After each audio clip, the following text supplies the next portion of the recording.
In this video, we're going to replace the bulb version taillights on my 1966 Mustang with the much brighter and newer LED version. Stick around.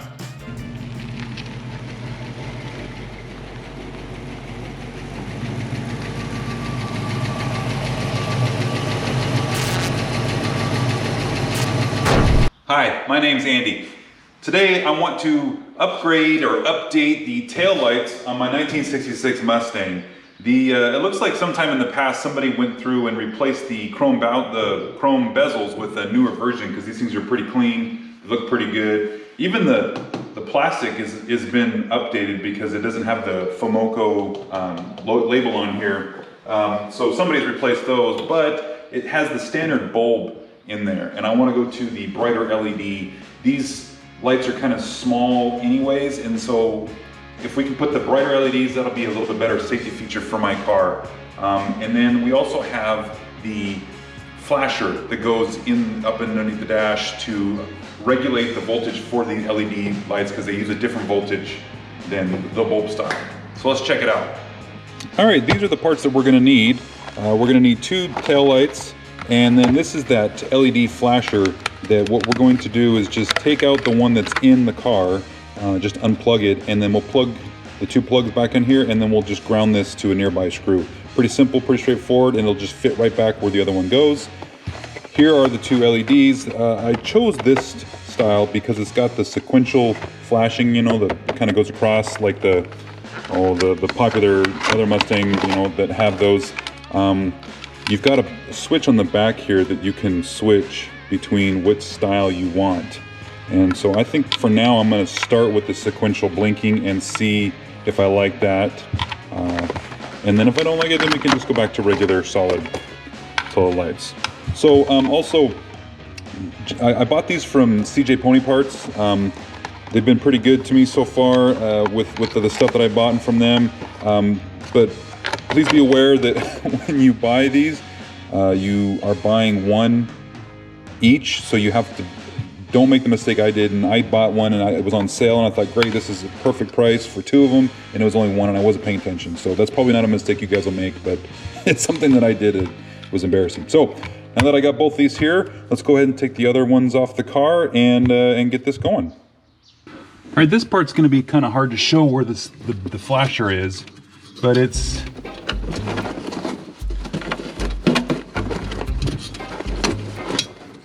well, what is all this stuff? All right, if you don't have a flasher in your car, it's gonna be hard to do this. So the flasher is supposed to sit right here in this there's a little cup back here behind the vent, the fresh air vent for your feet. It's supposed to be sitting there. There's nothing there, and I don't even see where the plugs are that are supposed to be plugged into that flasher. I don't know what these wires are or where they go. All right, that took a little bit to figure out. My blinker relay is over here underneath the glove box. This is the passenger side. It was just sitting up here, just tucked up inside there. I don't know why. I don't know why it's over here. I mean, these are the correct plugs and everything. I believe that it should be, I mean, the place for this is to be sitting over there underneath that vent. The clips are there, but this thing is sitting on this side of the car. So it's not that critical. The big thing is I just got to put the right leads under the terminal, and we just need to ground it. So let's get that done. So this is the one we're going to put in its place. So we're going to put it in the same configuration. So we see how these kind of got this V shape to it. We're going to replicate that by plugging these into the same equivalent terminal, because one's a positive lead, and that positive lead is supposed to go on this side. Okay, those are all plugged in. Now we need to ground. We need to find a ground for this guy. There is a screw that holds the top of this air box up in here. I'm gonna take that screw out and put this ground on that screw. We're gonna use a 3/8 nut driver to pull that screw out. And due to the size of this fastener, I'm gonna go ahead and cut this off and put a different ring terminal in here that will fit over this fastener. All right, now that we got that new terminal on there, now we can go ahead and put this fastener in and put it back in the car. And unfortunately, for now, we're just gonna tuck this back up inside here where it was. That's not where it goes, but that's a project for another day. One of the best parts about this upgrade is it's all you need to do is just use a Phillips screwdriver to take this off. You don't need any sockets or wrenches, so it almost doesn't get any easier than this.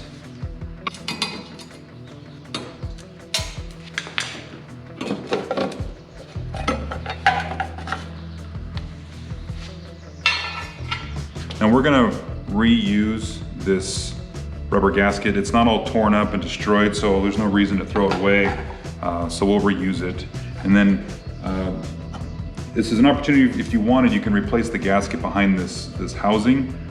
But the car has been painted within the last year, so there's no reason to replace that. It's pretty fresh already. So taking this bulb, you just push and turn counterclockwise, comes right out. Then with the new housing, we're just gonna put the bulb plug back in the same way we took the other one out, just push in and twist clockwise this time. And then, what probably is a good time to do is to test the light before you put everything back together and make sure it all works. All right, we can see that the blinker this is the left-hand side, so that's going the right way. And the way you can tell is the little switch on the back, go towards the direction you want the blinker to go. If I wanted it to go the other direction, we would just make the switch go the other direction, which we'll do on the other side of the car. But for here, we can also put it in the center, and it's just a blinker. But I think I like this. I think I'm gonna leave it that sequential blinking. So that's good, that's ready to go. We can just go ahead and put this back in the car and do the other side. When we put this back on here, we'll just put this gasket over that. Again, you could replace it if you want. This one's fine, it's not worn out, it's not all dried out and crusty, so we can go ahead and reuse it. Also, there's words on here. This says Premier, and this got some DOT numbers on there. I use that as the reference for which direction is up. If I had it this way, where the words are upside down, then the switch would have to go the other direction, but this is the way we want to leave it.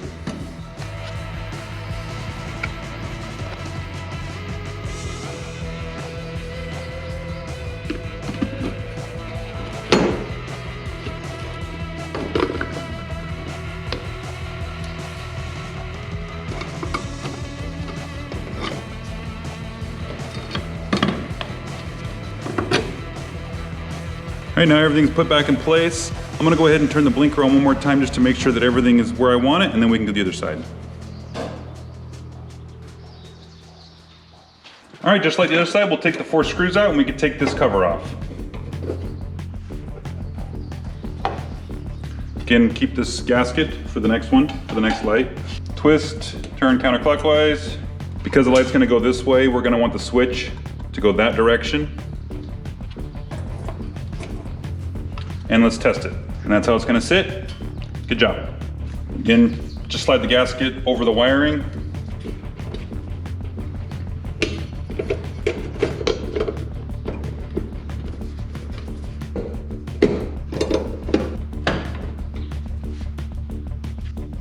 Now this, in the camera, it looks like this is blinking, but it has to do with the refresh rate of the camera and the taillight. To me, it looks solid. But on the camera, to you guys, it probably looks like the light's blinking, and that's not how it works when the lights are on. It's solid. All right, that was another easy one in the books. These taillights are super easy to upgrade.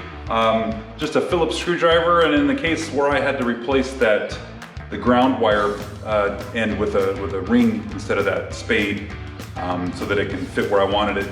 Other than that, doesn't get much easier than this. The look of this is still pretty good. The glass is, you know, of course, or the plastic, it's new, so it looks nice and clean and not all scratched and faded like the other one. And then, unless you really get up to it and look at it, you can't see the LEDs too easily, which is nice. It's not something that just stands out and just looks bad. It looks OEM, but then now, of course, on the road, it's gonna be a lot safer because it's much brighter and for the motorists behind me to see. And then, of course, we got that sequential blinking, which I'm kind of a geek on that stuff. I like that. So, yeah, both of these are done, and that's it. All right, guys, thanks for sticking around. You know, do me a favor and subscribe and like the video. That would be great. It helps my channel out, and we'll see you in the next one.